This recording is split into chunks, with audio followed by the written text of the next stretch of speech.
नमस्कार।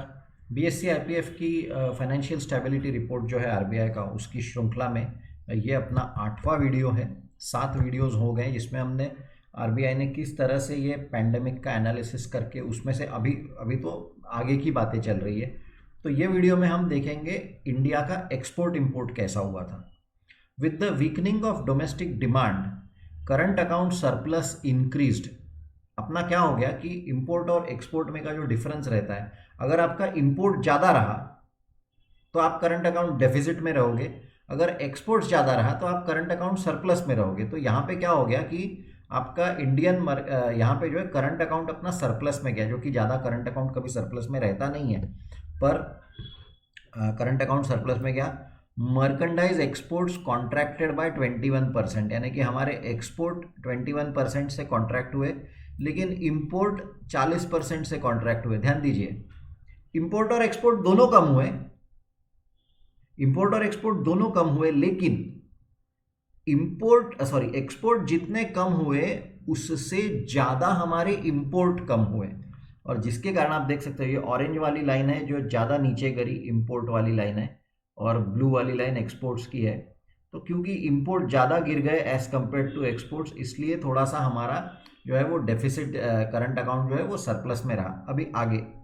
अभी उसके बाद एक्सपोर्ट्स ने कुछ रिकवरी दिखा दी, फिर इंपोर्ट्स ने भी कुछ रिकवरी दिखा दी। तो अभी आगे का बोल रहा है, subsequently exports have shown some signs of revival as rate of contraction moderated, non oil exports बढ़े हमारे।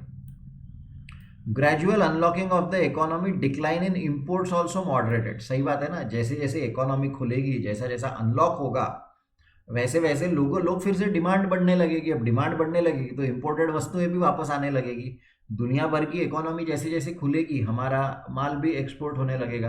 तो जैसे जैसे नॉर्मल कंडीशन आएंगे वैसे वैसे ये चीज़ें वापस बैक टू नॉर्मल आएगी। लेकिन हमने कोशिश ये करनी चाहिए कि जितना हो सके उतना एक्सपोर्ट को बढ़ावा दे। इंपोर्ट कम करना ठीक है, कुछ कुछ वस्तुएं इंपोर्ट करने की आवश्यकता नहीं है जो कंजम्पशन वाली है, पर ज़्यादा इम्पोर्टेंट ये है कि इंपोर्ट कम करने से ज़्यादा फोकस एक्सपोर्ट बढ़ाने पे रहना चाहिए, जो कि है भी। तो वो आगे क्या बोल रहा है, based on provisional data sharp rebound in imports, turn around in imports was broad based. तो हम लोग सभी चीज़ें जो इंपोर्ट करते थे, लेकिन देखो दिक्कत क्या पे है, लेड बाय गोल्ड तो ठीक है, कैपिटल एक्सपेंडिचर हो गया, आप समझ लीजिए एसेट बन रहा है। इलेक्ट्रॉनिक गुड्स, हम अभी भी इलेक्ट्रॉनिक गुड्स इंपोर्ट कर रहे हैं, ये कहीं तो भी थोड़ी सी चिंता की बात है। अगर इंडिया को मैन्युफैक्चरिंग हब बनना है, अभी कम से कम एक है कि पहले जो पूरे के पूरे प्रोडक्ट्स असेंबल करते थे, अभी एटलीस्ट नॉकडाउन पार्ट्स असेंबल करके यहाँ प्रोडक्ट्स बुला के यहाँ पे असेंबली तो भी चालू हो गई है।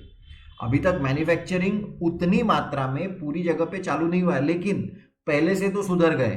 पहले तो यानी पूरा का पूरा ही असेंबली, पूरा का पूरा प्रोडक्ट ही यहाँ पे आ जाता था। अभी नॉकडाउन पार्ट्स आके असेंबली तो भी चालू हो और कुछ कुछ इसका मैन्युफैक्चरिंग भी चालू हो गया। तो हम सुधर रहे हैं, हमारी आर्थिक परिस्थिति सुधरी। लेकिन ये हमें भी ध्यान देना चाहिए कि इंपोर्टेड इलेक्ट्रॉनिक गुड्स में ये पैसा बाहर जा रहा है। इतनी मुश्किल से जो एक्सपोर्ट से जो पैसा आता है इंडिया में फॉरेक्स रिजर्व में, वो हम ऐसी वस्तुएं, हाँ आप गोल्ड कर रहे हैं, आप मशीनरी अगर इंपोर्ट करते, कैपिटल गुड्स अगर आप इंपोर्ट करते हो, तो एक बात समझ में आती है कि वो एसेट बन रहा है करके देश में। लेकिन करंट अकाउंट में ये थोड़ा सा ध्यान देने लायक बात है सभी के लिए।